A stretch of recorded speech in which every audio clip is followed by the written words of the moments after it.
To control recoil, stay on target, and improve speed with your AR-15, then weapon handling is everything. Here's how to level up your handling skills for more proficient shooting. First, let's assume a proper stance to help us absorb recoil without losing control of our boomstick. Great. This ensures we've got enough mass behind the rifle to help us have quicker and more accurate follow-up shots.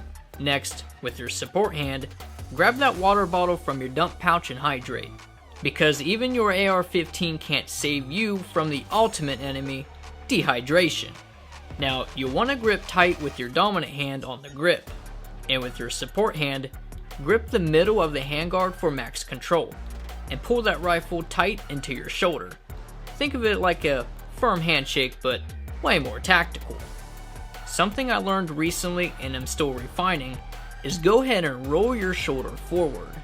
This seems kind of silly, but you may be surprised to find how well this is going to help you manage recoil later during live fire. I don't know quite how it works, but I just know it does work, so give it a shot. No pun intended. And by the way, if you're new here, my name is Parker.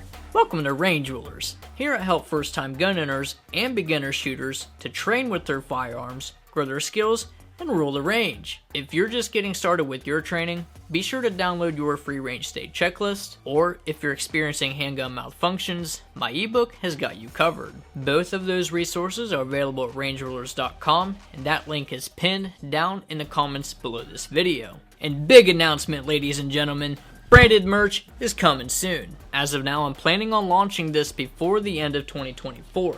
So be sure to stay connected to this channel, as I'll have that exact date coming soon.